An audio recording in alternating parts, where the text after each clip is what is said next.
All right. Good afternoon, everyone. Let's get started. I want to make sure everyone had time to join since it's a classroom that is kind of off, a little more off campus. Has anyone had class here before? No? Same. It's very new. Anyway, just a recent switch. Welcome to Marketing 477, Sustainable Marketing. It was just recently called 477. It used to run as a 496. My name is Arlene Cornelis, and I know that's not pronounceable, so you can just call me Professor. Professor Cornelis works as well. I'm actually very, very excited to be here in person and to see you all in person here today. And I know it sounds like a super generic thing that all professors say on day one just to make you feel good, but I'm actually really excited to be here in person because I had 8 months of recovery from a pretty bad spine injury, and I was teaching my class online in the fall. And I know some of you have taken my class. Raise your hand if you've taken my market research class online. Okay, good, yeah. That means I didn't deter you, at least too much, so that's good. And teaching online is way different from teaching in person. And I love teaching online, luckily, but I love teaching in person even more. So yeah, in that sense, I'm very excited to be here in person. It's also a very different type of class. It's way different from the marketing research class I have been teaching for the last over a decade. This is a course that is much, much more, I guess, closely aligned with the sustainable business community, the ecosystem here in Southern California. So I'll try to put as many as possible of these sustainable businesses in front of you for networking purposes and real-life application, because I know you're all seniors. Last time I checked, at least on the enrollment list, you're all seniors. So I know senioritis is a real thing, and I also know you'll be looking for jobs in fields that are meaningful to you. So I really see it as a strong, strong part of my duty to help you connect with the industry. Hey, welcome. Yeah, so that's where we are. It's a more experiential learning type of class, a lot more interaction. So we're a fairly small group. I know that's not uncommon for upper level electives, but that's intentional. That's because we really want to create a lot of discussion, a lot of conversation in this class. A lot of these topics we'll be discussing are complex by nature. There's not usually a straightforward answer, and a lot of it will be, I guess, feelings and opinion based, although we do base all the facts that we'll be talking about on science, the best available climate data and science that we have around consumer behavior. But still, it'll lean itself to a lot of discussion. You'll be watching documentaries, you'll be doing all sorts of assignments, a workshop type of thing towards the end of the semester, simulations and so on. So it's not straightforward, not just straight up lecture. So if you just want to sit in a lecture and disappear, this is not the class for you. But if you want to engage and make it fun and learn along the way, that's definitely the type of class this is.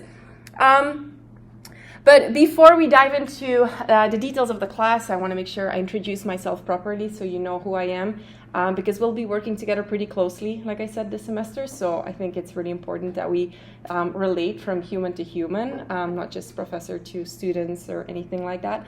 Like I said, my name is Arlene Cornelis. It's a weird name because I was born and raised in Belgium. Has anyone been to Belgium before? Oh, just you? Yeah, what's your name? Analia. Analia? Okay. Yeah, what do you remember from Belgium? Not very much. It was a quick trip. Okay, yeah. But it was pretty. Yeah, it is pretty. It's a place you can easily visit if you also see Amsterdam, London, Paris. It's all within 2 hours train ride, so it's all really close. It's a beautiful small country. It's often overlooked. It's like a hidden gem in a way. What do you know even about Belgium for those of you who haven't been? Anything that you associate with Belgium? Chocolate. Chocolate? Yeah, totally. Yeah. What else? Waffles. Totally, yeah. I had waffles for dinner last night. Yeah. What else? Soccer. Soccer, yes. We're not too bad. Yeah. You follow soccer as well? You're nodding enthusiastically? Definitely. Yeah. Okay. Favorite player? Anyone from Belgium? Courtois. Yeah, Courtois is great. Yeah, I know. Legend. Best goalie. Great goalie. Yeah, exactly. So that is kind of what Belgium stands for, and it's not just all the good things like chocolate and there's also beer and fries and a lot of good things. So sometimes people ask why did you even leave? But I did my undergrad in political and social sciences at Ghent University. Well, first University of Brussels, then I transitioned to Ghent University. Then I did my master's in communication sciences at Ghent University. Let me show you a picture of what that looks like for those of you who haven't been.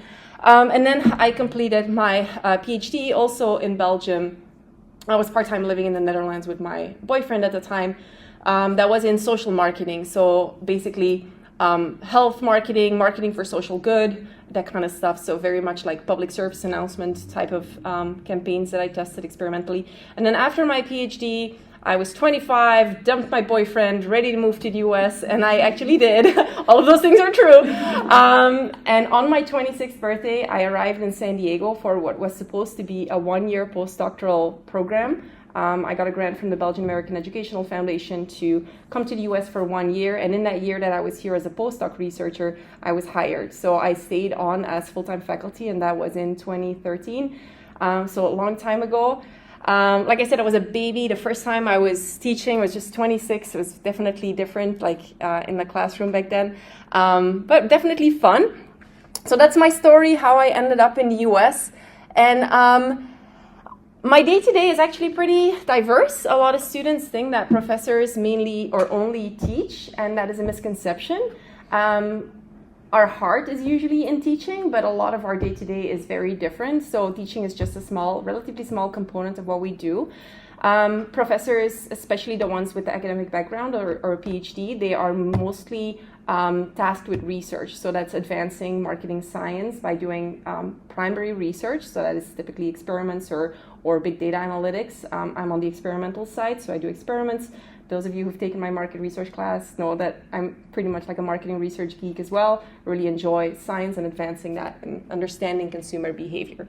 So that's what we do. We do a lot of research. These types of studies get published in academic journals, the type of studies that you often have to cite for work, like for academic work. When you cite like a certain author who conducts a certain study, that's typically professors like me who conduct these studies. In addition to that, do tons of service. There's a pretty long list of things on the side. So I do consulting for the clean tech industry. So I'm a co-PI, which stands for co-principal investigator for SEEN. And SEEN stands for Southern California Energy Innovation Network. I know that's a mouthful. It's basically just clean tech industries, clean tech startups, renewable energy startups in the Southern California region.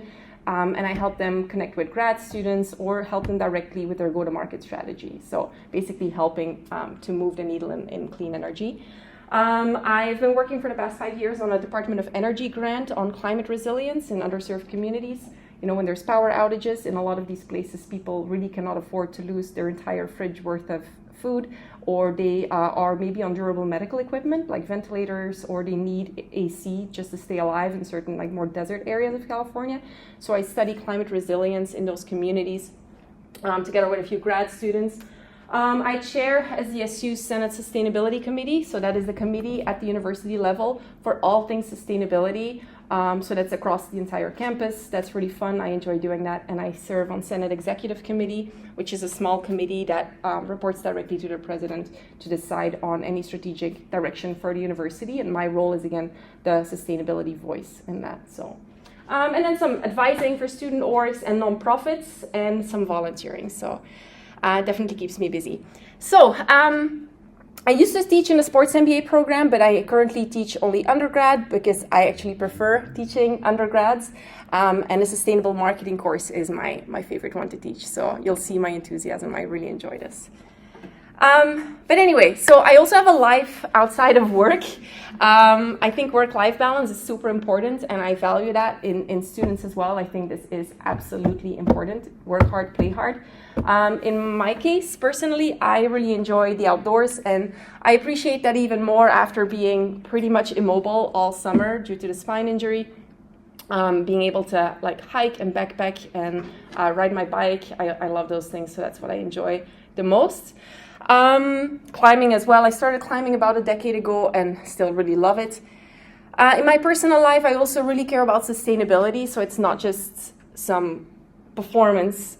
Professionally, I really do live by it as much as I can, while still very much being aware of the unavoidable inconsistencies and hypocrisies that are kind of part of human nature, just living and breathing. We can't be perfect, but trying to live a more sustainable life as well, trying to engage a little bit as a good citizen in social and political activism a little bit as well, things that I care about, just trying to be an active citizen in today's world. And then lastly, maybe something that resonates with you as well, I really care about food. both the consumption part as well as the production side. I really, really love cooking and baking especially. I have a huge sweet tooth. Like I said, I eat waffles for dinner. I really love sweet things, but I try to make them as healthy as possible. My waffles are actually with oats and bananas and all the good stuff, and then some protein, and so it's definitely a good mix. But yeah, I do really love coming up with creative things in the kitchen, and it's a bit of an outlet for me. So yeah, that is, I think you already know a lot about me, and then there's tons of like little quirks and random things. Like I've never actually, this is true, I've never used a hair straightener or curling iron in my life, which probably explains the eternal bad hair days that I have. But yeah, that is one thing. And then almost everything I wear is thrifted. Yeah, for various reasons. I enjoy thrifting. I have an adventure cat. You might see her at some point on picture. Who knows? I really love her, so I can't shut up about her. I'm a fanny pack enthusiast for all the good reasons. And my husband is not a fanny pack enthusiast, except when he loses his keys and he has to put them in my fanny pack, which is typical and definitely ground for divorce. He keeps doing that. He should get his own fanny pack. But yeah, that is me in a nutshell. I want to hear about you before I dive into this course. And initially I was thinking maybe we should go outside to the grass. I don't know how much time we have. And just spend some time outside to like talk about who we are. Does that sound good, or is that too out of the box for you all? Yeah, sounds good. Okay, then we just leave it. Well, you can take what you really want to take in terms of valuables. I guess I'll take my phone and my purse, because the classroom I don't think will be locked. But we can just go to the grass just over there, and then I'll just ask you to introduce yourself. We can sit in a circle, do the whole hippie thing. So,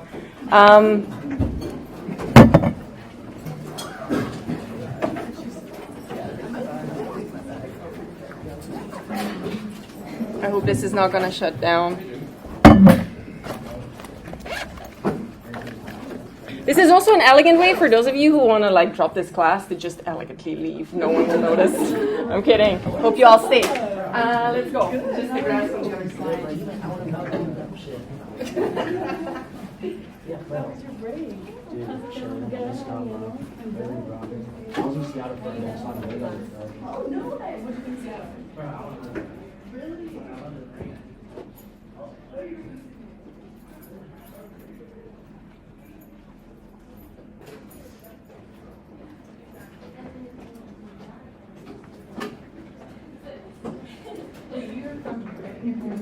Yeah, I'm from here. Didn't go very far.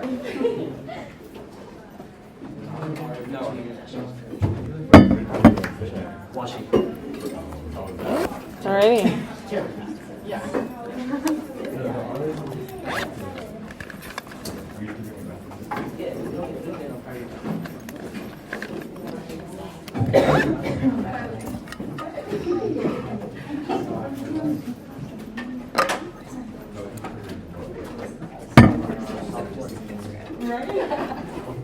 It's also funny because I'm recording this class via Zoom for a student who couldn't make it in the first week, so there's going to be this long stretch of nothing, us leaving the room.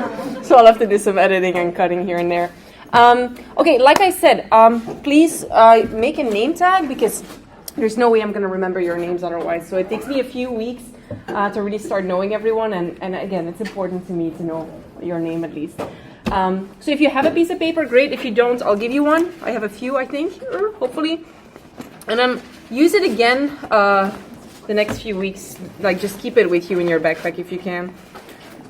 Does anyone need paper? Yeah? Oh, yeah. Oh, shoot. I may not have enough. Ah! Okay, I came unprepared. I have 2 pieces.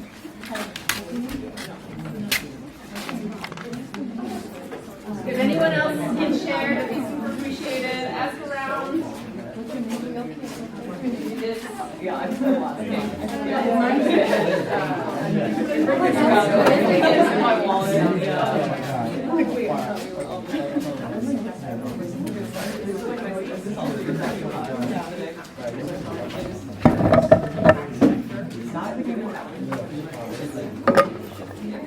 And write big enough, like thick enough and big enough. Otherwise, I'm not going to be able to see.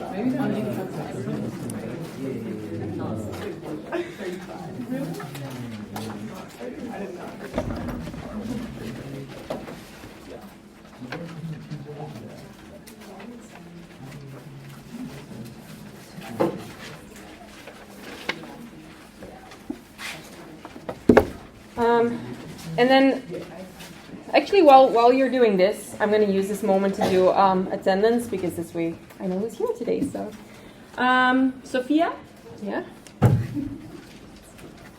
Nico, yeah.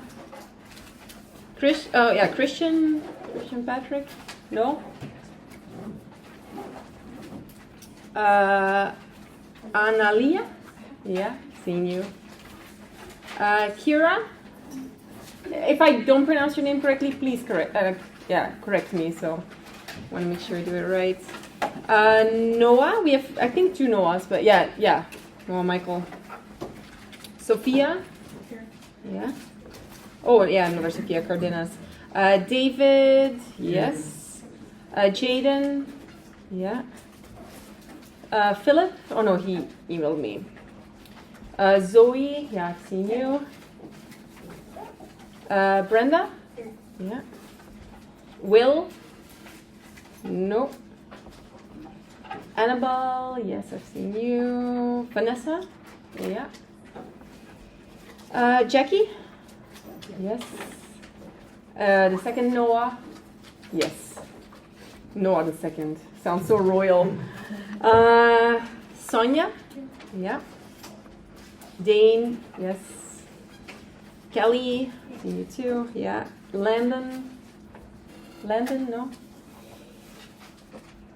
Josh, yeah. Jacqueline, yeah. You go by Jackie or Jacqueline? Jackie, okay. It might take me a few times to remember, but I'll write it down. Claire, Here. yeah. Caleb, no. Trinity, yeah. Nick, yeah, seen you too, of course. Meadow, no, she emailed me.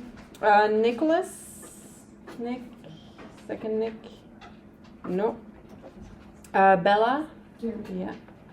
Paulina, yeah. Julian, yeah. Nazarene, yeah. Nazanin, I'm so sorry. Okay. And you go by Or Nas too. Naz. Perfect. Ethan, nope. Kylie, yeah. And Liliana, Lily? Yeah, Lily. Perfect. Okay, cool. Got you all. And then you have your name tags, so that's good. What's this course about? Like I said, it's sustainable marketing, and it might sound like an oxymoron, but it is not. I know most of you are marketing majors, some of you are general business, there's some mix in here, but what is the definition of, what is marketing? What is the definition? In your own words, I don't ask you to just replicate textbook, but what is marketing? What does it entail? Yeah? I like to call it the psychology of business. Like really understanding consumers and how to drive them in long term and how to fit their needs with values that you can provide. Yeah, wow. Yeah, you touch on like all the, the most important points already. Exactly. Hard to top that, so I'm not going to make anyone do that. The white dude we see here is Philip Kotler. He was, he's often called like a bit of like the grandfather of marketing, modern marketing in the 1950s. And his definition of marketing touches on some of the things that Sophia also said. Creating and delivering value to consumers, and he adds that is typically done for a profit. And of course, this was part of the zeitgeist, the mindset back then in the 50s, very strong focus on profit, because back then marketing really just mostly served to enhance the economic interests of companies, to increase profitability of companies. That in itself, no problem. Of course, unfortunately, over the decades, we started seeing that primary focus on profit has led to certain externalities. And externalities are typically unintended side effects or impact on environment, on employees. Think of burnout, high burnout rates, underpayment, lack of fair trade, impact on suppliers. So the pressure that comes with a profit pursuit typically leads to certain, like basically cutting corners elsewhere. Or for example, the health of your customers. Like if you think of profit first, you're going to dilute certain things. Like literally think of a beverage, add more sugar, dilute it just because you want to increase the profit margins, but that goes at the expense of the health of your constituents, the people you serve, and ideally provide them value. right? So this is why sometimes it's tricky when we look at marketing only from a profit-driven or economic perspective, simply because it's like that myopic vision that doesn't in the long run serve us. We render this planet uninhabitable, we create more burnouts, we have people who are overworked and underpaid. Think of Amazon workers, gig economy, like Uber drivers and so on. So clearly, something's got to change. And it's not because something worked maybe in the 50s that it still works now. Part of what we do as marketers is be innovative, and that's our strength. We're able to be innovative. So maybe we should change with the times and rethink the role of marketing in society. So just so it actually doesn't shoot ourselves in the foot. So that's where the sustainability piece comes in. So what do you know about sustainability? What is sustainability to you? What comes up in your mind when you think of sustainability? Yeah? I'm thinking like long term, like being able to like survive long term. Yeah, totally. Long-term viability. Like, can something sustain itself in the long run?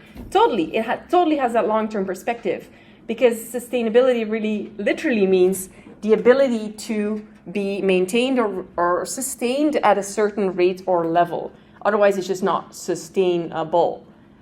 And I know people typically think of sustainability as ecology, right? They think of like recycling, things like that. But of course, there's many more aspects to sustainability that are often overlooked. Like, first of all, economic sustainability, which is the primary, I guess, goal of a business first and foremost is to stay in business.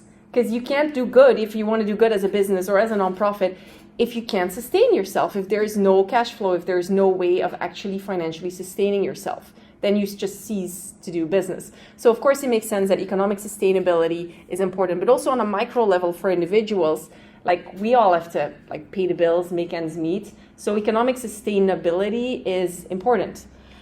At the same time, it is completely intertwined with other aspects of sustainability.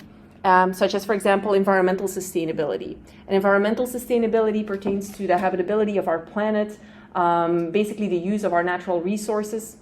In order to do business, we often use natural resources that Earth provides. So we think we're so like as marketers or business people, we have nothing to do with anything like natural world, but that couldn't be further from the truth.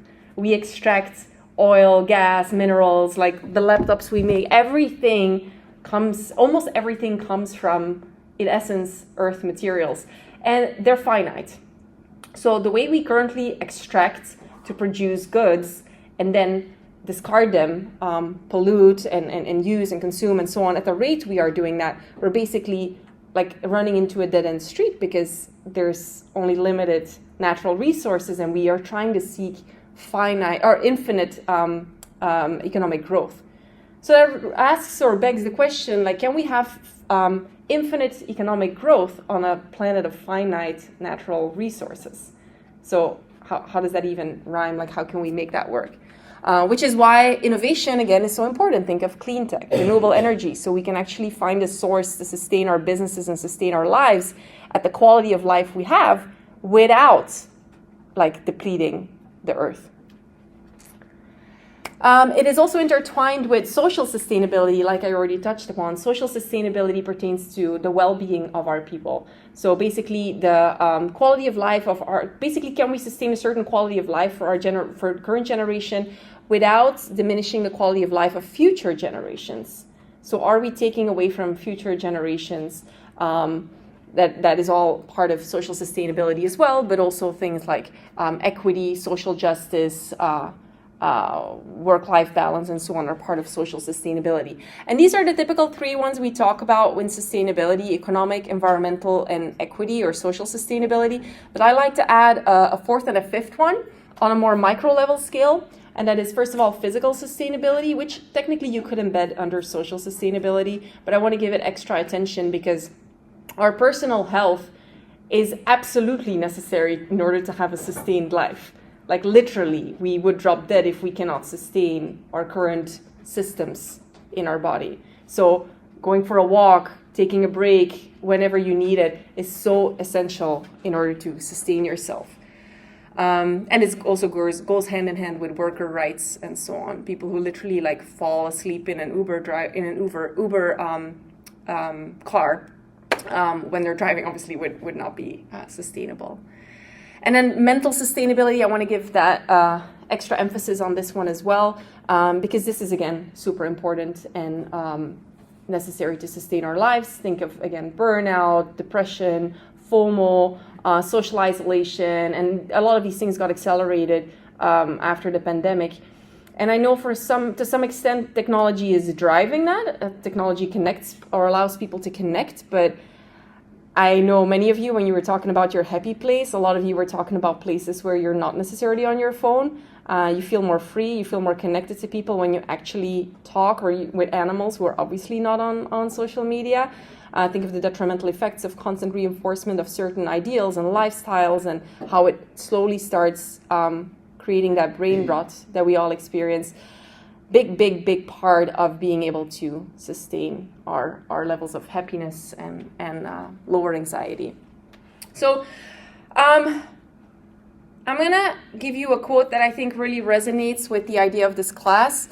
And it is that any company interested in long-term survival should consider changing its primary purpose to saving our home planet, unless it has a way to make money on a dead one. And that really illustrates that idea of interconnectedness. We're very, very short-sighted and dumb if we think business can do without our natural environment. We're foolish to think that. So it's important to learn a little bit about both and about how we can create that harmony in business. So Yvon Chouinard, who is that guy? Any guesses? Does anyone know? Has anyone heard of Yvon Chouinard? No? He's the founder of Patagonia. Does anyone know Patagonia? All the heads are nodding. Yeah, exactly. Yeah, Patagonia is one of the leaders, and I know that example is given over and over again, probably in marketing classes, but that's because they truly are pioneers when it comes to sustainable business. They're widely profitable. They're doing great financially. They make great products. They don't push them. They often actually upcycle and have a right to repair system. We're going to give examples of Patagonia in a minute. But most importantly, the way they structure their business is not around profit first, but they basically build it into the DNA of their business that they have to do good. So Yvon Chouinard is a pioneer. He's now in his 80s, I think maybe even 90s. Used to be a rock climber, like way back in the day, and really envisioned a business that is sustainable and still lives by that. So now, why does all this matter? And I think it's indirectly already pretty clear why these pieces of sustainability are interconnected and how they touch upon each other. But it's basically a system, like the whole planet, the way the world works and the way we fit into the world is a system, right? And if we only look at an isolated piece of that system, or if one of these parts doesn't work, the system as a whole is unsustainable. We can't truly have healthy consumers on a dead planet. We can't truly have long-term profitability if we literally build it on finite natural resources. We can't truly have health if we have lack of mental health. So all of these pieces are connected. And unless we really recognize that, and that doesn't mean every business has to tackle all of it, it just means understanding that we're part of a bigger system. So that's what this class is about. The world is not siloed, and we're pushed in a way to think in siloed ways, in very myopic kind of ways, and that's just not natural. Let me give you some examples. So often in communities of color, there are higher health risks, worse health outcomes, lower life expectancy. Why is that the case? And this is a little bit like market research in a way, because what I'm asking is you have an independent variable, you have a dependent variable. Does the color of their skin influence their health outcomes? No, not directly. What is the driving force for this? How come in communities of color the health outcomes are worse? Yeah? Because systemic lack of healthcare resources. Exactly. Lack of resources. What else? There's other things. Yeah. Lack of, I guess, resource, education. Yeah, exactly. What else? I saw another hand go up. Yeah? Economic strain.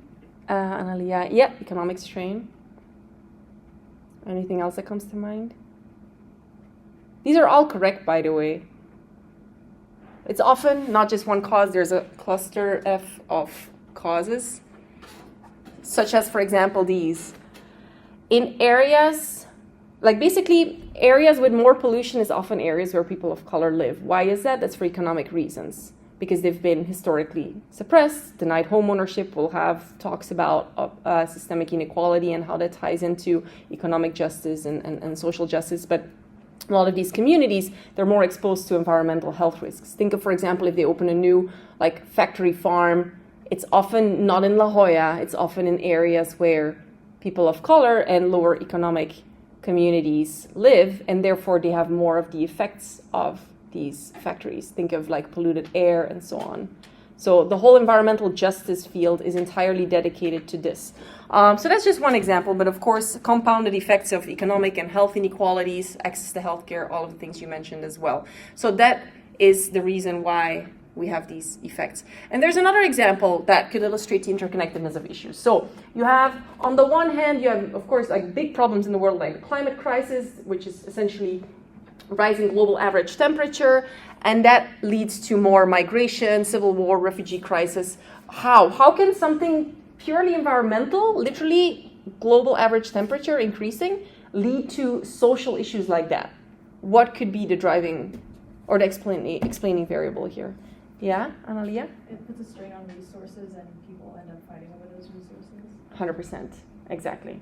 What else? Yeah. Natural disasters. Yeah, exactly. More natural disasters means more people will move because, let's say, for example, if for generations you were agrarian, you were growing food, and you can no longer do that because the land becomes inagriable, if that's a word. It just becomes unfit for agriculture. You will probably have to move. And with a shrinking of natural resources, you're also going to have more civil war over those resources. Think of water and so on. So I know it's pretty bleak, and we're not going to dwell too long on the issues, but it is very important that you understand the problem before you can solve it. So yeah, there's no way but like looking it in the eye so we can actually come up with creative business solutions for these issues. And there's a couple different agents who can be part of the solution. And I don't think after like almost 2 decades of studying this field, it makes sense to point fingers at only one agent or one classification of agents, such as consumers or businesses or government and so on. We really need all of them to do their part. But consumers can actually do something for sure. So initially the idea of like, oh, how can we change consumer behavior? So my whole PhD was on like, how can we improve consumer behavior for good, right? And sometimes it's disappointing because a lot of these PSA, public service announcement type of campaigns are built on the premise that if people know more about a problem, if the awareness goes up, behavior will change accordingly. And unfortunately, that turns out to be a bit of an illusion because a lot of behaviors, even though we are aware of like the issues with that behavior, we're still not able to change it. Often for, let's say, convenience reasons or cultural reasons or religious reasons or just price sensitivity, just costs prohibitiveness of certain better behaviors or supposedly more sustainable behaviors. So there's always a variety, or just habits, right? Habits are hard to break, or even think of addiction. The example of smoking, for example. If you just, a lot of smokers know smoking's bad. It's not going to stop them from smoking. In many cases, just the sheer, if you tell a person, that's not going to be enough. So the awareness behavior link is pretty weak, unfortunately. So only building awareness is not enough, although it is important. A second large theory that drives a lot of these like kind of behavior change campaigns is the economic self-interest theory. So the idea that if something is in people's self-interest, they will change their behavior accordingly. So as long as it's cheaper, like think again, we can take the example of smoking again. Smoking is expensive. It literally is against your economic self-interest to smoke because it takes away resources you could spend on something else. And still that is not enough to make people discontinue certain behaviors. Or let's say if you tell a person to, solar panels in the long run would actually be more financially affordable to you, or just be as electricity prices could go up or become unreliable, solar would be helpful. Still, economic self-interest does not always lead people to change their behavior. Are there any other examples you can think of that are hard to change, like consumer behavior that is so deeply, I guess, embedded in a pattern? that it's hard to break despite awareness or economic self-interest. Yeah, Jaden? Obviously, recycling is probably like a Yeah. favorite one. Yeah. What do you think stands in the way the most in that case? Just us not willing to take the extra step. Yeah, It's like- convenience. Yeah, 'cause there's not always recycling cans, but there's always a trash can. Yeah, exactly. So laziness in a way. Yeah. What else? Similarly, like composting. 'Cause Yeah. I know, like in San Diego, like everyone's supposed to be composting, and like most of my family, friends, and family don't do it because they think it's gross and it's just more work that Yeah. they don't want to do. Yeah, more work and then misconceptions around it. Yeah, exactly. Yeah, what else, I'm Nick? gonna go in the path of transportation. Like Mhm. oil is a limited resource on this planet, and Yeah. we're relying on it heavily. Yeah, exactly. And we're having alternatives like electric cars, but that's vastly affecting the planet much more. Yeah. Compared to oil. Yeah. Exactly. Oh, yeah. In some cases, the trade-off is very complex because Yeah. exactly for electric cars, you have to extract minerals, and then for gasoline cars, I know cars is your field, but then Yeah. it's like relying on a finite substance too. So which one is better? Yeah. Exactly. It's tricky, and then people end up often in this sort of like state of paralysis, right? Yeah. There is a car that I actually took some students from this class on a field trip to the headquarters, Aptera. Have you heard of it?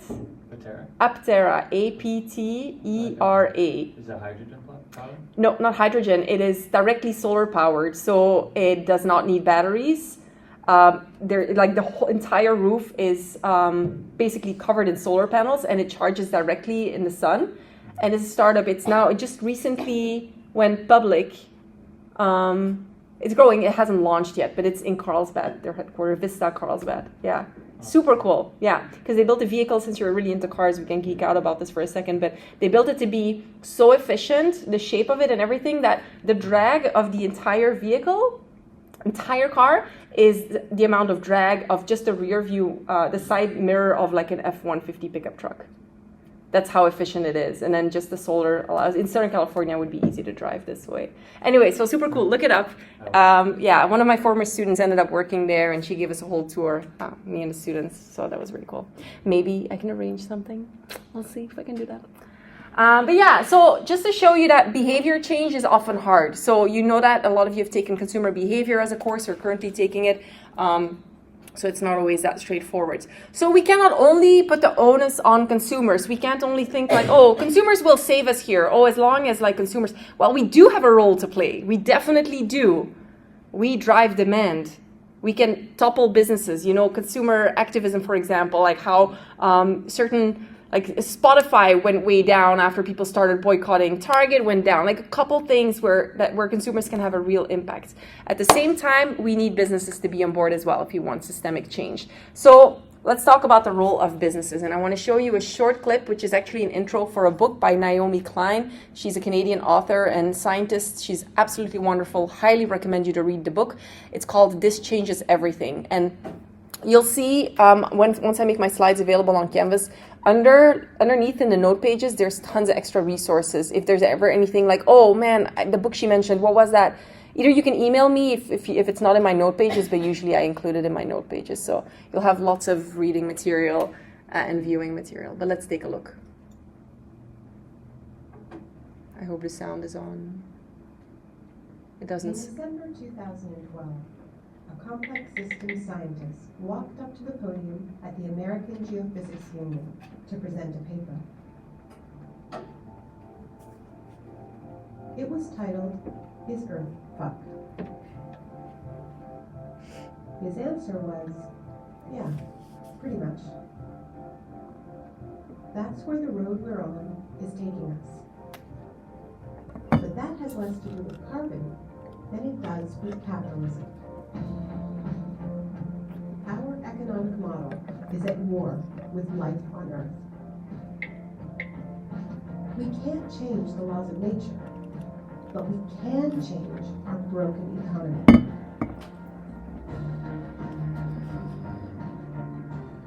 And that's why climate change isn't just a disaster. It's also our best chance to demand and build a better world.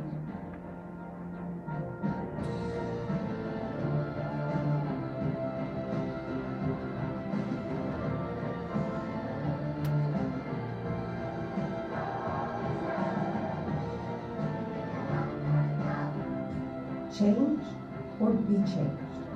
But make no mistake, this changes everything.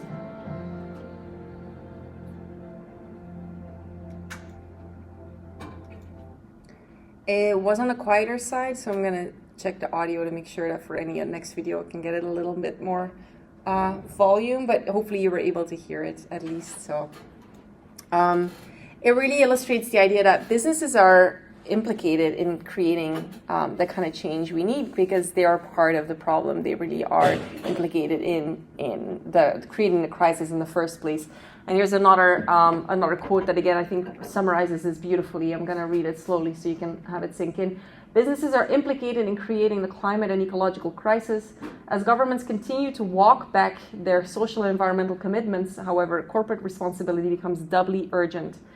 If we hope to have a livable planet in 100 years, we have to take the initiative and use our influence to advocate for things beyond our bottom lines. So that goes in line with that idea of Philip Kotler, original 1950s marketing, where profit is not going to be enough to make business sustainable in the long run. And not just from an ethical perspective. I'm not even talking about doing good for the sake of doing good. Even selfishly, it is dumb to not consider social and environmental sustainability in business. And of course, there's a moral commitment. We live on this planet. So yes, that is there too. And of course, at the same time, we see that other major agents like governments are, at least in our country, are turning their back a bit. Like, for example, reversing certain EPA regulations on businesses. So if we see like major agents stepping back from their commitment, consumers and businesses will have to pick up the slack. So there's a lot of room for business to do good. And yes, there is a strong business argument for sustainability. Michael Porter, Harvard professor, stated it a while back already.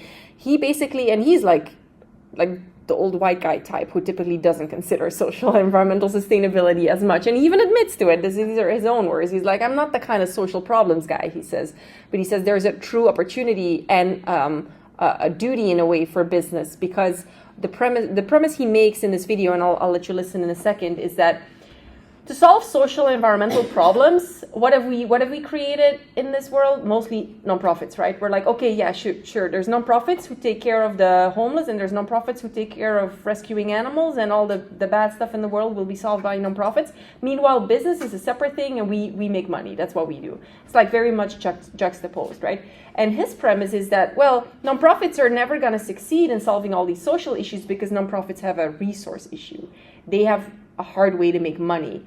It's tricky. They often rely on donors, philanthropy. It's much, much harder. Or they rely on government grants where if the government backs out, they're screwed. So nonprofits have a hard time solving these social issues because they're not scalable. They don't have the monetary resources to be scalable. Guess who does? Businesses. Businesses are infinitely scalable if they are financially sustainable, if they are successful. So therefore, he says, just that fact alone makes businesses perfectly up for the task to solve social issues because they have the scalability. So if you have a business for good, a business with a social mission, they can actually encompass a lot more change simply because they can generate that money. So if you can make both go hand in hand, financial profitability and then social and environmental justice, you have literally that golden ticket, right? And that longevity aspect into it. So let's listen to a short part. I'm just gonna let you listen to a short part of his TED Talk because I want you to hear it from him directly. There's problem after problem. And I think what really separates this time from any time I can remember in my brief time on Earth is the awareness of these problems. We're all very aware. Why are we having so much trouble dealing with these problems? That's the question I've been struggling with. Coming from my very different perspective, I'm not a social problem guy. I'm a guy that works with business, helps business make money. God forbid. So, why do we have so much problem with these social problems? And really, is there any role for business? And if so, what is that role? I think that in order to address that question, we have to step back and think about how we've understood and pondered both the problems and the solutions to these great social challenges that we face. Now, I think many have seen business as the problem, or at least one of the problems, in many of the social challenges we face. You know, think of the fast food industry, the drug industry, the banking industry. You know, this is a low point in the respect for business. Business is not seen as the solution, it's seen as the problem now for most people. And rightly so in many cases. There's a lot of bad actors out there that have done the wrong thing, that actually have made the problem worse. So this perspective is perhaps justified. How have we tended to see the solutions to these social problems, these many issues that we face in society? Well, we tend to see the solutions in terms of NGOs, in terms of government, in terms of philanthropy. Indeed, the kind of unique organizational entity of this age is this tremendous rise of NGOs and social organizations. This is a unique new organizational form that we've seen grown up. Enormous innovation, enormous energy, enormous talent now has been mobilized through this structure to try to deal with all of these challenges. And many of us here are deeply involved in that. You know, I'm a business school professor, but I've actually founded, I think now 4 nonprofits. Whenever I got interested and became aware of a societal problem, that was what I did, form a nonprofit. That was the way we thought about how to deal with these issues. Even a business school professor has thought about it that way. But I think at this moment, we've been at this for quite a while. We've been aware of these problems for decades. We have decades of experience with our NGOs and with our government entities, and there's an awkward reality. The awkward reality is we're not making fast enough progress. We're not winning. These problems still seem very daunting and very intractable, and any solutions we're achieving are small solutions. We're making incremental progress. What's the fundamental problem we have in dealing with these social problems? If we cut all the complexity away, we have the problem of scale. We can't scale. We can make progress, we can show benefits, we can show results, we can make things better, we're helping, we're doing better, we're doing good. We can't scale.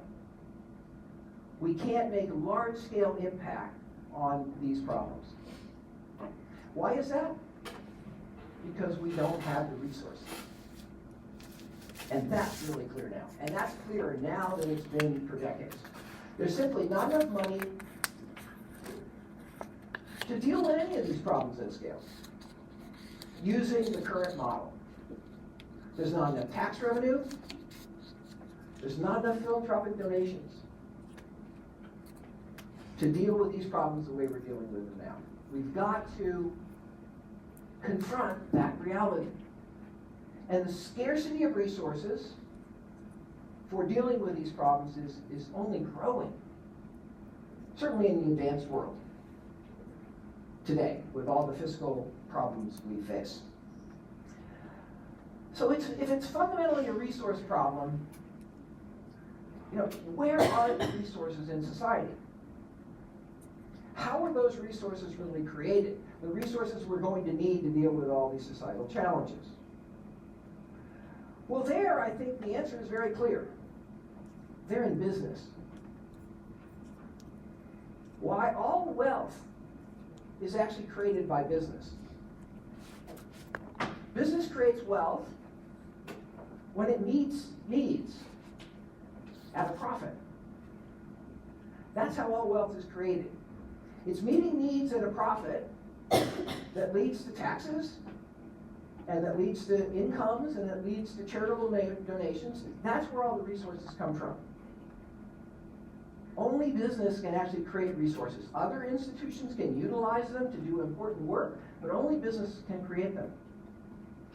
And business creates them when it's able to meet a need at a profit. The resources are overwhelmingly generated by business. The question then is, how do we tap into this? How do we tap into this? Business generates those resources when it makes a profit. That profit is that small difference between the price and the cost it takes to produce whatever solution business has created to whatever problem they're trying to solve. But that profit is the magic. I'm gonna pause here. Yeah, he goes. You can watch the whole thing, of course, once you have the slides on. Well, they're already on campus. You just have to publish them.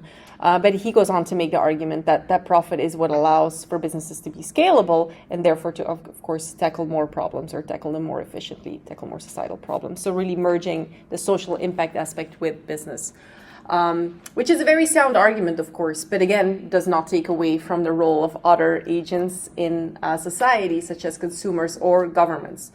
And then talking about government, there's a lot that the government can do, of course, in supporting businesses. Think of tax breaks for certain businesses, subsidies for certain businesses. The government actually manages exactly where the money goes in business because they have a regulating influence on businesses. So even though, of course, nowadays businesses tend to become more powerful than governments and be of influence in Washington as well. So that is a tricky kind of, I guess, symbiosis happening there. But I wanted to show you what technically governments could do to improve a lot of these social issues. I'm going to show you a short clip, which is like a beautifully drawn, those of you who are into art, well, watercolor, not oil painting. I know one of you, I forgot who was really into oil painting. Yeah, I know it gets messy. Watercolor is different. But anyway, beautiful. And it shows basically a message from the future, what the future could look like from the perspective of the future. Anyway, you'll see it becomes clear in a minute. The bullet train from New York to DC. It always brings me back to when I first started making this commute. In 2019, I was a freshman in the most diverse Congress in history. Up to that point, it was a critical time. I'll never forget the children in our community. They were so inspired to see this new class of politicians who reflected them navigating the halls of power. It's often said, you can't be what you can't see. And for the first time, they saw themselves. I think there was something similar with the Green New Deal. We knew that we needed to save the planet and that we had all the technology to do it, but people were scared. They said it was too big, too fast, not practical. I think that's because they just couldn't picture it yet. Anyways, I'm getting ahead of myself. Let's start with how we got here. 1977, New York. A senior scientist named James Black made a presentation about how burning fossil fuels could eventually lead to global temperatures rising 4 or 5 degrees Fahrenheit. Within 2 years, one of the world's biggest supertankers was outfitted with a state-of-the-art lab to measure CO2 in the ocean, gathering more data about global warming. Guess who was doing all of this research? ExxonMobil, the oil and gas company. Oh yeah, Exxon knew this whole time, as did our politicians. 10 years later, James Hansen, NASA's top climate scientist, told Congress he was 99% certain that global warming was happening and caused by humans. That was 1988, the year before I was even born. So did Exxon listen to the science, including their own? Did they change business models, invest in renewables? No, the opposite. They knew and they doubled down. They and others spent millions setting up a network of lobby groups and think tanks to create doubt and denial about climate change. It was an effort designed to attack and dispute the very kind of science they themselves had been doing. And it worked. Politicians went to bat for fossil fuels, and these massive corporations kept digging and mining, drilling and fracking like there was no tomorrow. America became the biggest producer and consumer of oil in the world. Fossil fuel companies made hundreds of billions, while the public paid the lion's share to clean up their disasters. We lost a generation of time we'll never get back. Entire species will never get back. Natural wonders gone forever.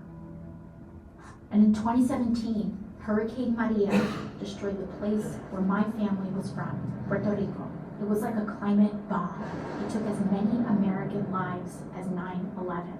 And in the next year, when I was elected to Congress, the world's leading climate scientists declared another emergency. They told us that we had 12 years left to cut our emissions in half, or hundreds of millions of people would be more likely to face food and water shortages, poverty, and death.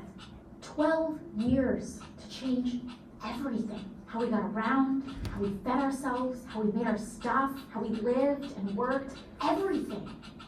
The only way to do it was to transform our economy, which we already knew was broken, since the vast majority of wealth was going to just a small handful of people, and most folks were falling further and further behind. It was a true turning point. Lots of people gave up. They said we were doomed. But some of us remembered that as a nation, we'd been in peril before. The Great Depression, World War II. We knew from our history how to pull together to overcome impossible odds. And at the very least, we owed it to our children to try.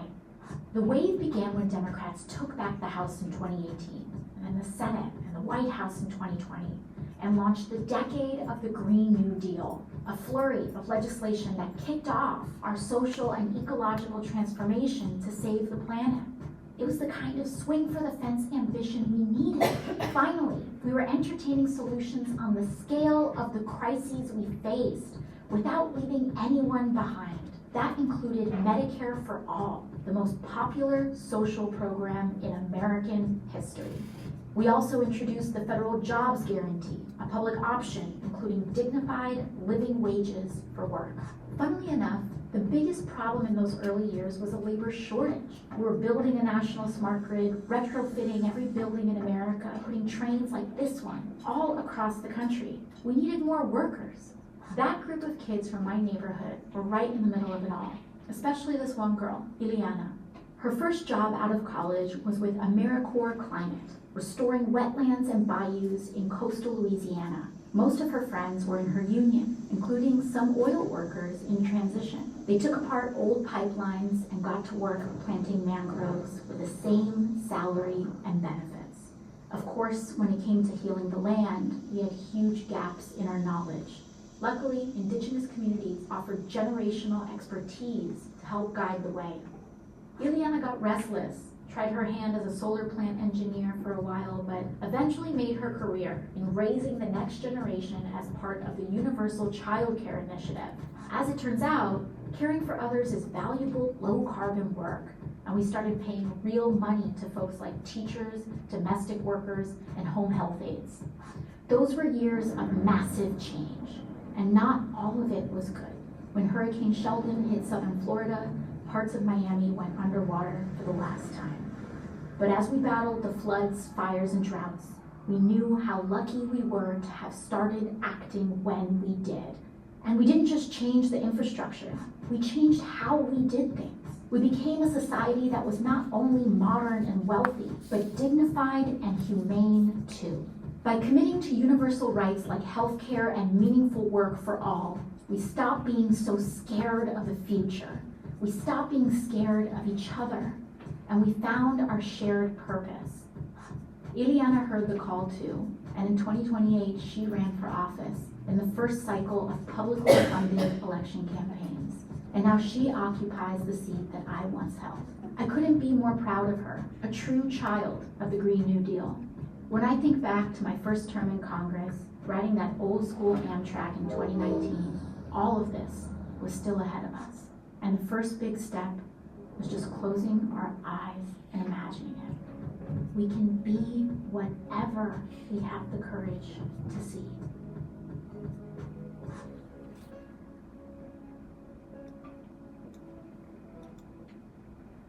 What stood out to you? Like anything that resonated?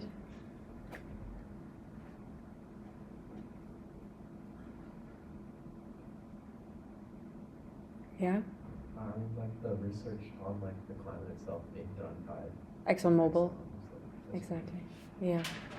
Yeah. The fact that they knew all along, Yeah. right? Yeah, Yeah. double down. To touch on that, like Exxon, it's like most companies, especially in America, it's like until they're accused, and that's when they start to act. Of course. See kind of how Yeah. it's happening. Yeah. Mhm. I know. Yeah. Something she said in the beginning was like it's hard to dream it if you can't see it. Yeah. So like with environmental things or just, in general, it's hard to picture ourselves having a part in anything if we don't see like those things around us or those bigger things acting as well. Yeah.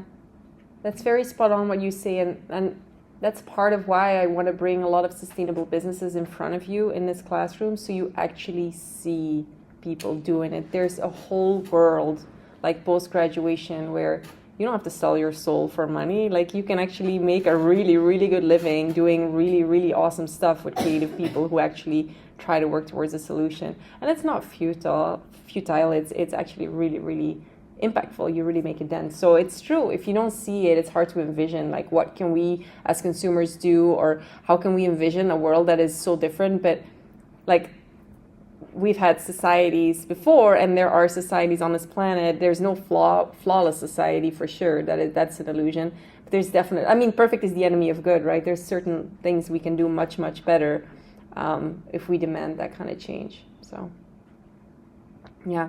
And there's a role for government in this, right? Because they're a huge actor that plays together with businesses and of course influences consumers as well. So it's an interplay. Like when people say, oh, I'm not interested in politics at all, that's a bit of a privilege to be able to say that. Because if you care about the food that's on your table, if you care about the roads you're driving or biking, and anything really touches on politics in a way. So neutrality is a bit of a luxury that is hard to afford for most people. Yeah. And at least the best we can do is to get informed.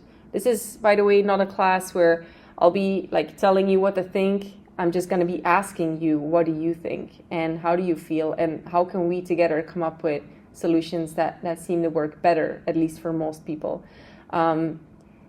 It's really important to me that you know that what I'll be talking about is grounded in climate science and is result of many years of research on this topic. Then it's not a matter of opinions.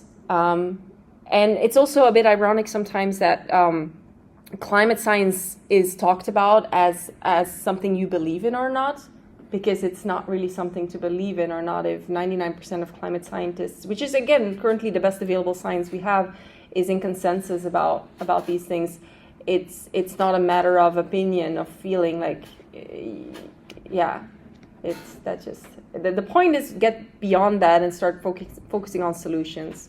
And we're all in this together, honestly. So I teach this because I care about it and because I know there's demand among students to learn and to get, like, a lot of students feel a sense of despair. They know they want to do something, and often they've had a whole career of business, like marketing courses, and they love the creative aspect of it, but they feel like something's missing. And I noticed that demand was there, which in 2021, when I started this course, I finally got permission from the administrators to develop this course, because I really, there is a need, and there's a need among the business community as well. They really want students to graduate with a sense and an understanding of the complexities of the world so that you're more versatile. Like ChatGPT can do certain stuff. Like you need to go beyond that. You need to be hireable and understand the interconnectedness of things. So that makes you unique as a human. So. I'm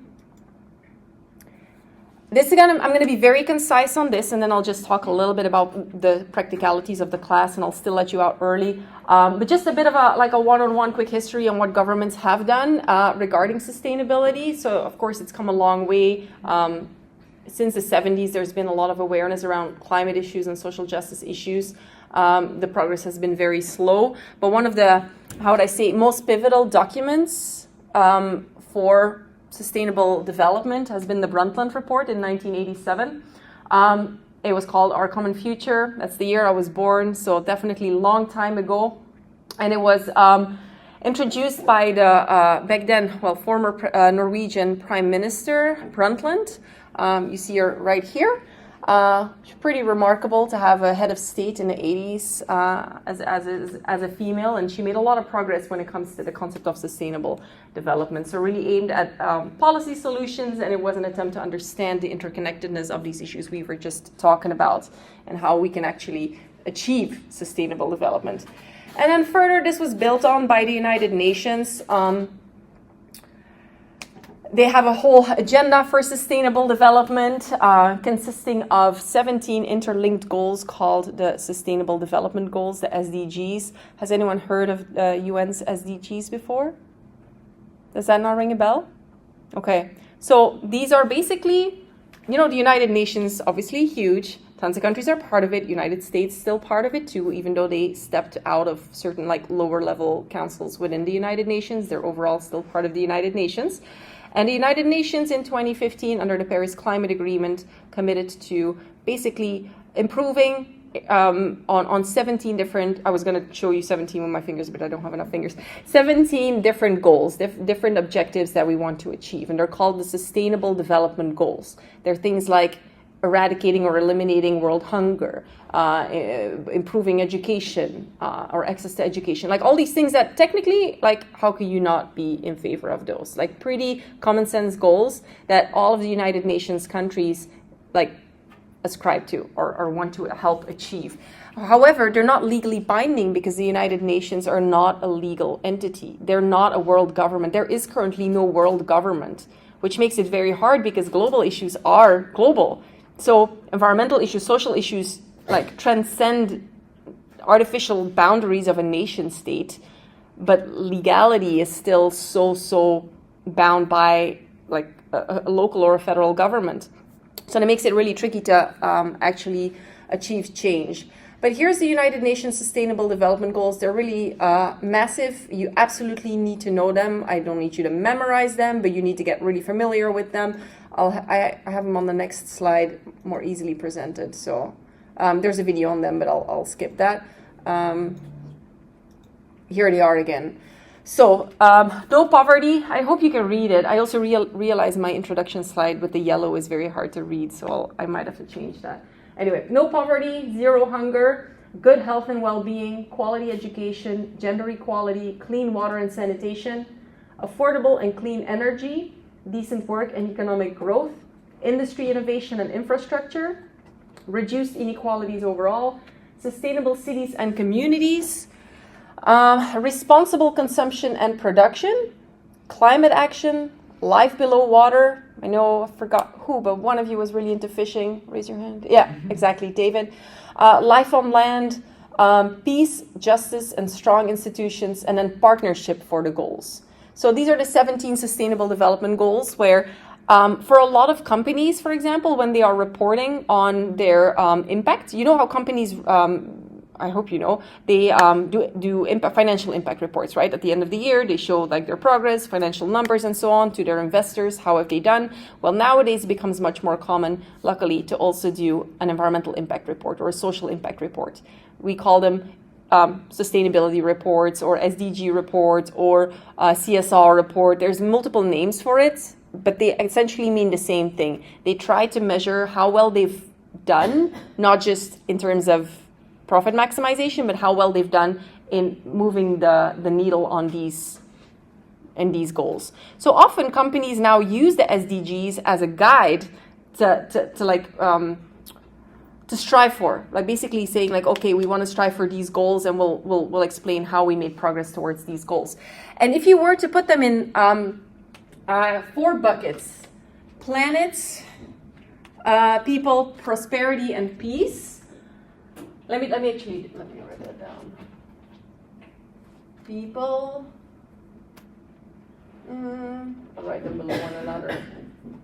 Profits. Well, prosperity, same thing. Prosperity, peace, and planet I had, right? Yeah. I hope you can read my writing. Okay. Where would they fall under? Can you tell me one, which ones fall under people? Which of the 17 goals would you classify under, improving people's life. Sorry, can't read your name. Yeah, Jackie, right. Definitely no poverty and hunger, both of those. So number 1 and number 2.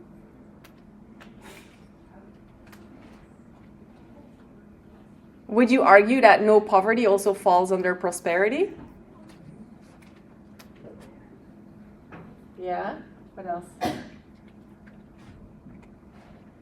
Yeah. I think a lot of them fall under like different categories. Okay, cool. You could also say gender equality and education for people. Gender equality 5 and education 4 and 5. Yeah, but you already, you got the gist of it. That's exactly what I was gonna get to, is a lot of these are connected. That is exactly what I've been trying to tell you all along, like sustainability being a bunch of interconnected issues. And we can't say, sure, there's certain fields you're more passionate about. Like you could really, really care about life below water and be an aquatic scientist and marine biologist. And yeah, that's amazing. At the same time, you can't say, I only care about this, but not care about that, because it is connected, right? So in a way, we do care about a lot of these things, and a lot of these goals are interconnected. So we can make this exercise, like we can drag it out for 5 more minutes, but the idea is really that a lot of these goals fit under a lot of different umbrellas. And so what this course aims to do is really give you that full picture. So what we do in module 1 is just intro. That's what we're doing now. Module 2 is going to be talking about these sustainability issues, basically like a situational analysis. Okay, what do we have to deal with? What's the state of the world? What are some of the major issues? So we'll talk about wealth inequality, wealth concentration. We'll talk about social justice issues, environmental crisis, talk a little bit about AI. So those are current issues. Then we move on to looking at solutions right away. So in module 3, we'll be looking at consumer-driven solutions. So that is consumer behavior, different things consumers can do. Think of sustainable lifestyles, brand boycotts, volunteering, anything like consumers can do to actually do their part. Then we're going to look in module 4 at what businesses can do, the role of businesses. And therefore, we're looking at different types of structures for businesses. Think of nonprofits, for-profits, but also benefit corporations, perpetual purpose trusts, different ways of structuring your business entity so you can actually legally do good in that sense. And that'll all become clear once we talk about it more. But also business strategy. Like what can businesses do in terms of activism? Think of Ben & Jerry's doing a lot of brand activism. What can businesses do in terms of sustainable building and making their actual facilities greener? Think of Scope 1 through 3 emissions assessment. That kind of stuff we'll talk about as well. Different things, governance related, what government can do, but mostly in terms of supporting businesses in their legal setup. This is not a political science class. We're not talking about that too much. We'll also talk about certifications and labels. Think of third-party certifications like the organic label, fair trade label, vegan, cruelty-free, that kind of stuff. What do these labels entail? How do businesses obtain these labels? Which ones are kind of greenwashy versus which ones are really legit? How do these assessments happen for businesses, like the audits to maintain those certifications and so on. And then lastly, we look at the overall economic system. So we'll talk about circular economy, and we'll do a bit of I have a plan to do a simulation with you all. It costs money, but the university, I asked them to cover the licenses for each of you. So this course is 0 cost for you. I really, really think that's super important. But it's a cool simulation, and hopefully I can get that through so that you can do this virtual circular economy. Anyway, I'll explain it when we get there, but that could be really cool. It gives you some hands-on experience. So these are the modules for this course. Like I said, situational analysis is up next. We'll talk about it for about 2 weeks, different issues, and then consumer behavior solutions, business strategy, governance structures. So those are different ways of structuring your business. Certifications and labels, sustainability KPIs, I didn't mention that yet. That's ways of measuring the impact of your business. Instead of just ROI and profit-driven reports, also looking at, okay, how much good have we done? So that's where the SDGs sometimes come in, reporting frameworks. Circular economy, and then lastly we have an intro to sustainable business consulting. And in the past, when I was running this course, the sustainable business consulting part of the course was massive, was basically all after spring break, was lots of consulting with real clients. And it was too much for the students to cover, or actually, just within one semester to have all the lecture and guest speakers and theory and activities, and then also the consulting. It was honestly a big ask, and I had to condense it all in one semester. So I finally this year got permission to pull those two separately, make it into a year-long situation where first, this is going to be part A of the course, where we minimize the consulting. You just do the intro to the consulting, have much more of that background information, all the interactions, still all the connection with the business community that comes in, but less demand on that massive project. And then have a part B where it's entirely consulting, like a capstone project. So that will be offered next spring. I know most of you will have graduated by then, but this is going to be the setup from here on forward, where I'm going to have part A and then part B to really prepare students for a career in sustainable business consulting, or just make them much more hireable at existing companies as well. So that is the setup. Whoops.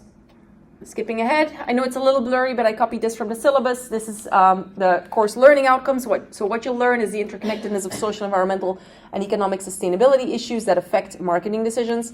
You'll learn about sustainable business strategy and consumer solutions. You'll learn to articulate measures for organizational performance, so measuring sustainability performance of an organization, certification and reporting. Implement marketing decisions for a circular economy, and then conduct a client assessment. So that's that consulting part with a scope of work for sustainable business consulting at the end. So this is what the class really is in a nutshell. Everything's always posted under modules on Canvas, so it's already there. Just have to activate it so you can see it. Usually I'll do that a bit ahead of the start of class. You don't have to take notes. A lot of it is basically all of it is in the note pages, so no worries about that. The first assignment is a little one, is that get to know my students survey that I mentioned when we were on the grass. It's a survey so I can learn more about you. If there's certain questions you don't want to answer, you don't have to. Obviously, if something you consider too private, obviously don't answer it. But of course, the point is, the information goes nowhere besides just me, because I want to get to know you better and know which audience I'm facing. None of it goes anywhere else, not even my teaching assistant, so don't worry about it. And then there's an extra credit assignment that is just open for any time throughout the semester. If you do any form of volunteering and you document it, you take a picture while you're volunteering and you write like a short paragraph on what you did, you earn extra credit points. So that's just open from now until the end of the semester at any point. So like I said already, the format is a little atypical. There's, of course, some lecture, but there's lots of guest speakers, documentaries, flipped class, and not always in class. Sometimes there's homework documentaries, which we then discuss in class afterwards. Some flipped classroom peer teaching, project-based learning with the scope of work, simulation, hopefully not 100% confirmed yet, but most likely we'll get that through and covered for you, and then a lot of class discussion. So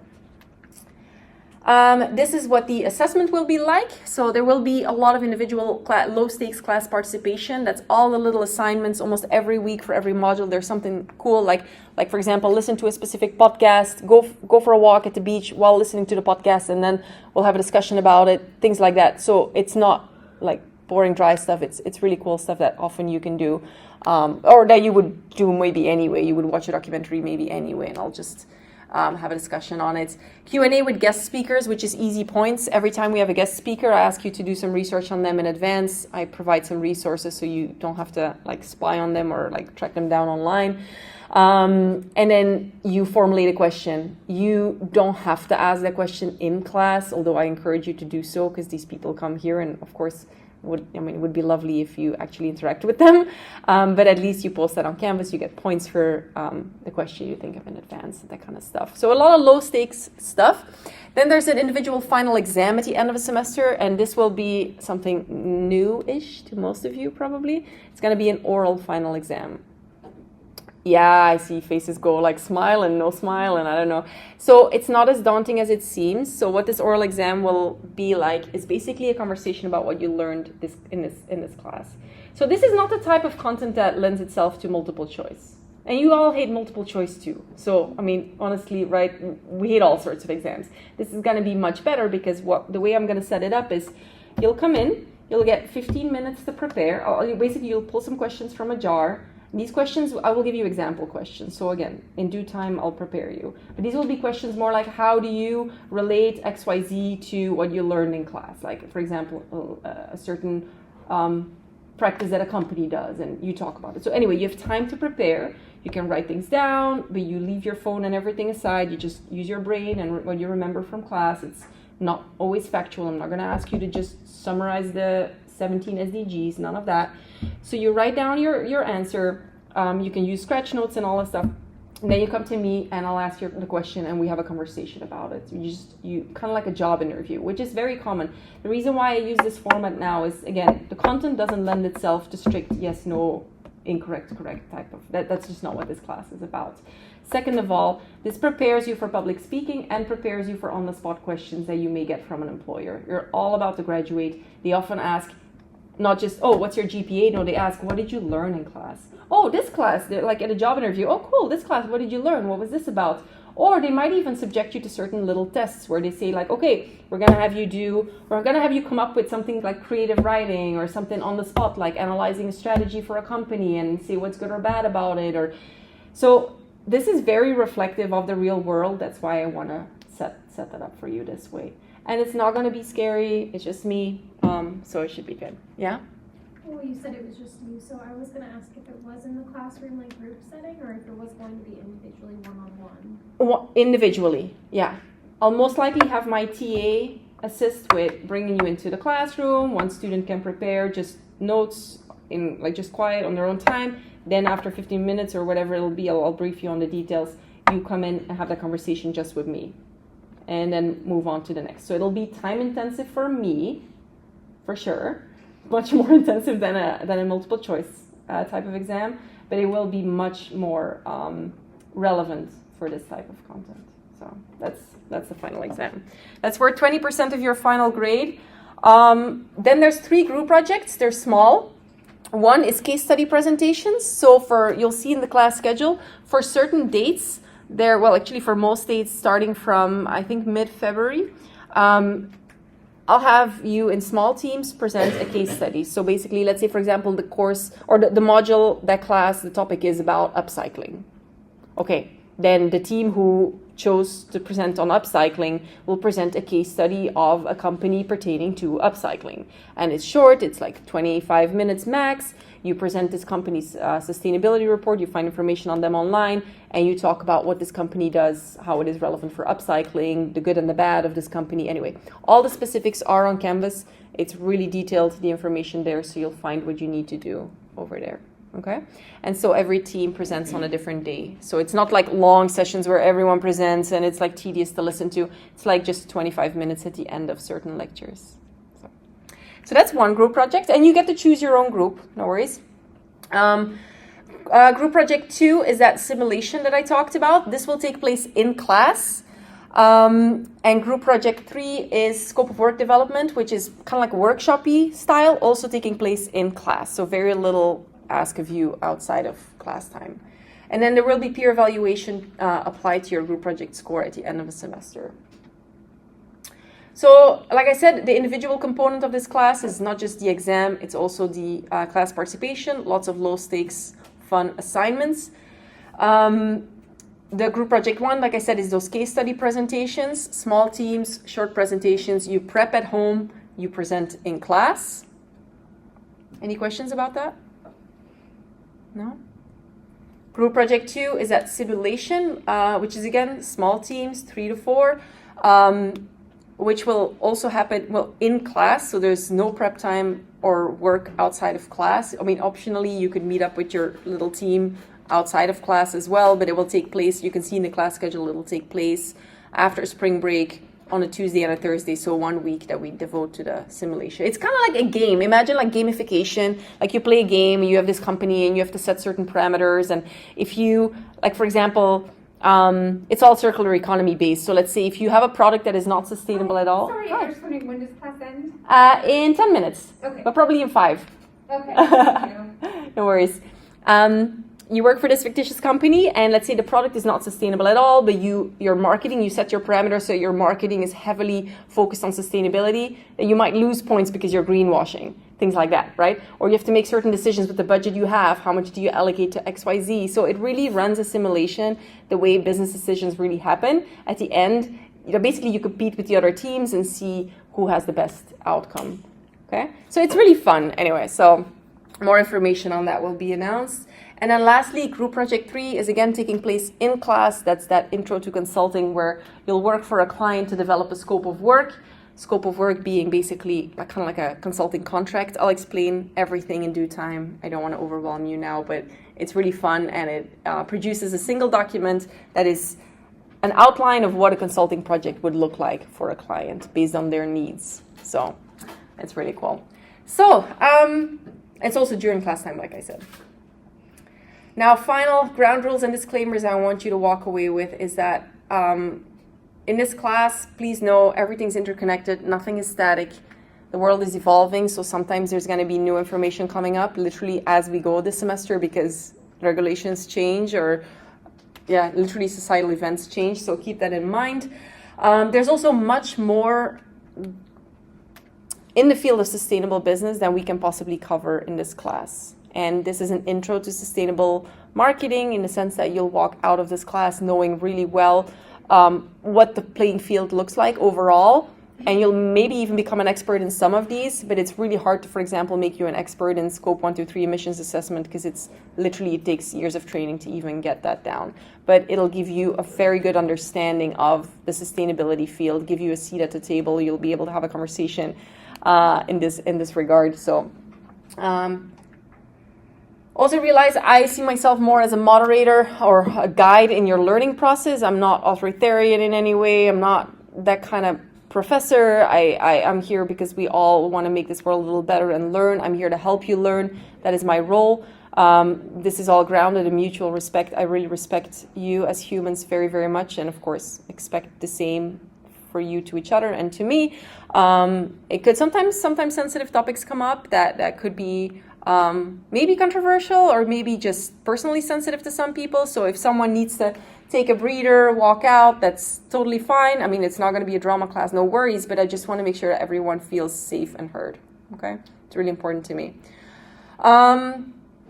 Eco-anxiety is real, so please be kind. You never know what someone else is going through, so always be kind as a default. Everyone has their own struggles. And also realize that you do have power, so use that power and focus on positive change. You'll see at the end of semester, it'll leave you like feeling a lot more empowered because you'll see all these businesses and all these agents for change coming in and actually showing you what they do. It's incredibly uplifting. So, alrighty, so that is what the course is about. There's lots of career opportunities in this field as well, and it's growing. So if you ever wonder what can I do with this, it's just like it speaks for itself. And I often post career and internship opportunities on campus as well. So if anything comes up, you'll be on my mind, and I'll be sharing. And I'll also be happy to connect you with my network in this field if post-graduation you want to leverage that. So, okay, that's it.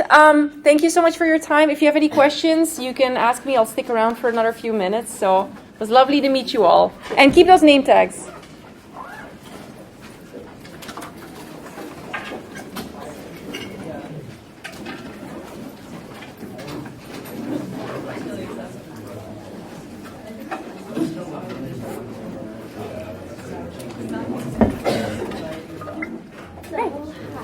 I just wanted to communicate with you. I do